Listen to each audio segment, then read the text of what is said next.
Today's class is on anemia definition and classification, as well as definition and classification of leukemia. Before that, I want to put I have put a schedule for this month, the teaching program. Go through it. And DMLT students will have certain assignments which you have to complete. It is a handwritten assignment. You have to make notes on that and submit within 7 days. I'll tell you what is the first assignment at the end of this class. So anemia and leukemia definition and classification. What's the definition of anemia? Anemia is defined as hemoglobin concentration in the blood below the lower limit of the normal range for age and sex of that individual. I repeat the definition. Anemia is defined as hemoglobin concentration in the blood below the lower limit of the normal range for age and sex of the individual. So what is the classification of anemia? Anemia is classified based on the etiological factors, that is, what causes anemia, and morphological classification. Under etiological classification, we have impaired RBC production, excessive destruction, and blood loss. Morphological classification, we have macrocytic anemia, microcytic hypochromic anemia, normocytic normochromic anemia. First one, that is impaired RBC production, which is etiological classification, wherein we have abnormal bone marrow essential factor deficiency, stimulation factor deficiency. In abnormal bone marrow, we have aplastic anemia, myelothysis, that is myelofibrosis, leukemia, and cancer metastasis. Essential factor deficiency anemias like iron deficiency anemia, vitamin B12 and folic acid deficiency anemias. Anemia in renal disease, that is because of erythropoietin decreased. Stimulation factor deficiency, you have anemia and chronic disease, anemia and hypopituitarism, anemia and hypothyroidism. Excessive destruction of the RBCs, we have hemolytic anemia. Under hemolytic anemia, we have intercorpuscular defect, that is defect in the RBC itself. In that, you have membrane defect, enzyme defects, and hemoglobin defect. In membrane defect, you have hereditary spherocytosis, hereditary ovalocytosis, etc. In enzyme defect, you have G6PD deficiency and pyruvate kinase deficiency, etc. Hemoglobin abnormalities are seen in thalassemia and other hemoglobinopathies. Extracorpuscular defect like mechanical trauma, that is March hemolytic anemia, MAHA, that is microangiopathic hemolytic anemia. Chemical and physical factors which affect the RBCs from outside.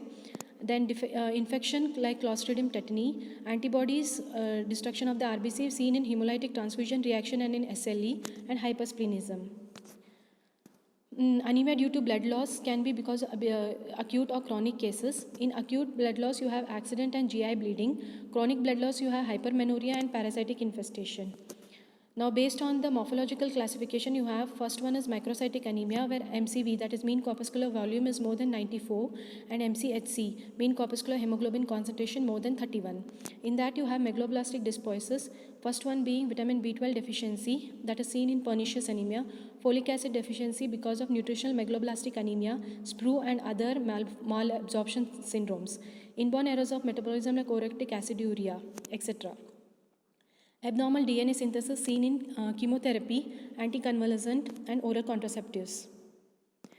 Microcytic hypochromic anemia, where MCV is less than 80 and MCHC is less than 31. In that, you have iron deficiency anemia because of chronic blood loss, inadequate diet, malabsorption, increased demand, etc.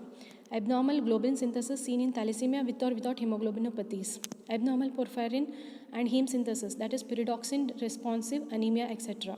Other abnormal iron deficiency metabolism are also the causes for microcytic hypochromic anemia.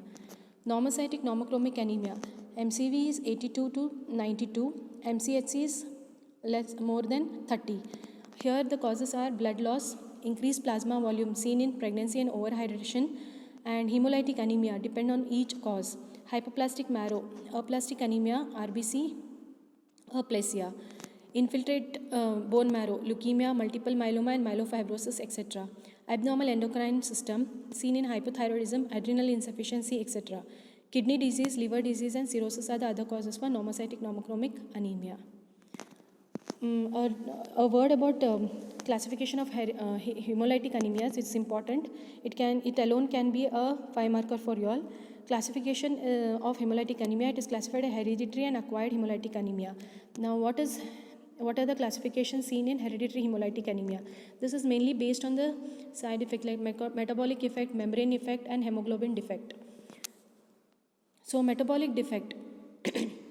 Defect in hexose monophosphate shunt, that is G6PD deficiency, defects in glycolysis, that is pyruvate kinase deficiency, and glucose phosphate isomerase deficiency, defects in red cell nucleotide metabolism, that is pyridine 5 nucleotidase deficiency.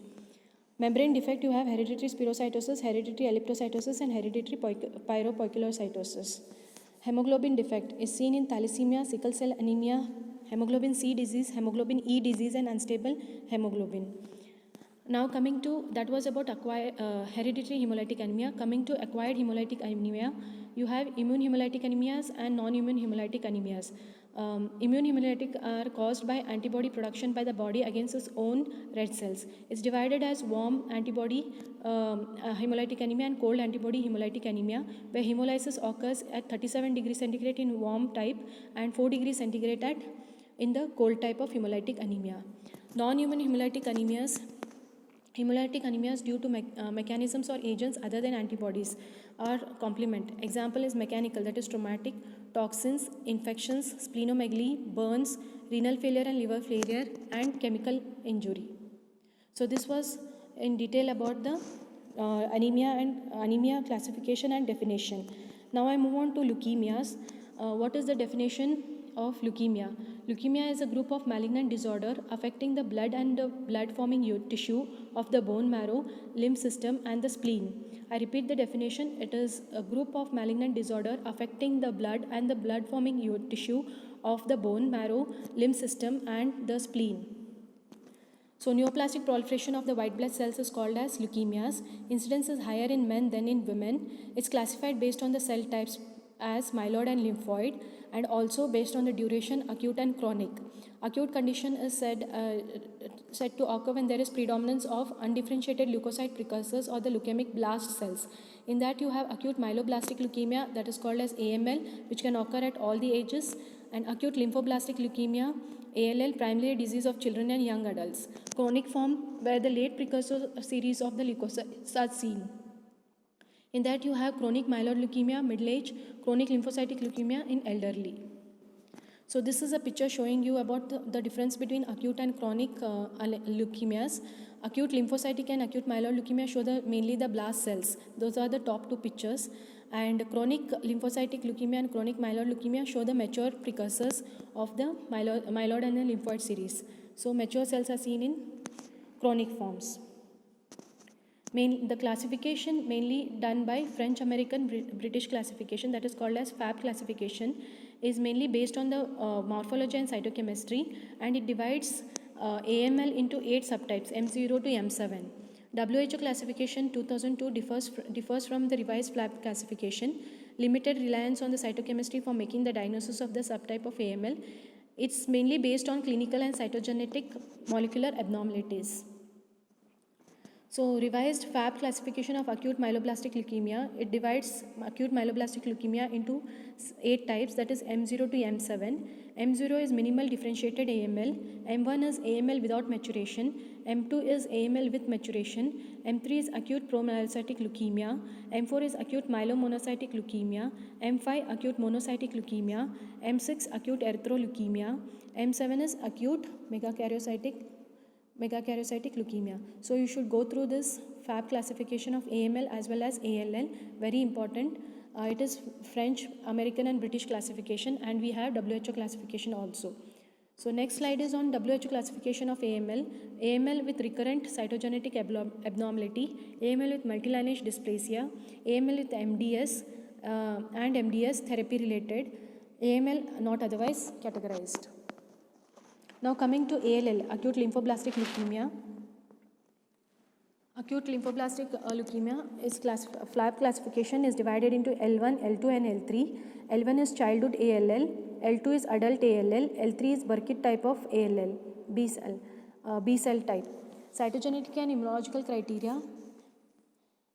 Based on cytogenetic and immunological criteria, it is subdivided into pre-B cell ALL, B cell ALL and T cell ALL. So this was about the definition and classification of leukemias, acute and chronic leukemia. Under chronic leukemia, you have chronic lymphocytic leukemia and chronic myeloid leukemia. So please go through the classification. This is a 5 marker or a part of the main question, 10 marker question. Okay. So this after this class, so I'll tell you there is assignment for DMLT students where they have to write the notes on urine analysis. The first question is describe the method of urine sample collection. Second question is describe the gross and chemical analysis of urine sample in routine urine analysis and add a note on urine microscopy. These notes should be handwritten and it should be scanned and sent within 7 days to the department email ID, that is pathologyoxford@gmail.com. And please mention your name, roll number, course as DMLT, assignment as urine analysis in the subject. Thank you. This, I repeat, this is an assignment for DMLT students. So you also have to write notes on urine analysis and submit to pathologyoxford@gmail.com. Written scanned copies should be sent and it should be done within 7 days. Like before the next class, you have to send it to the following email ID. Thank you.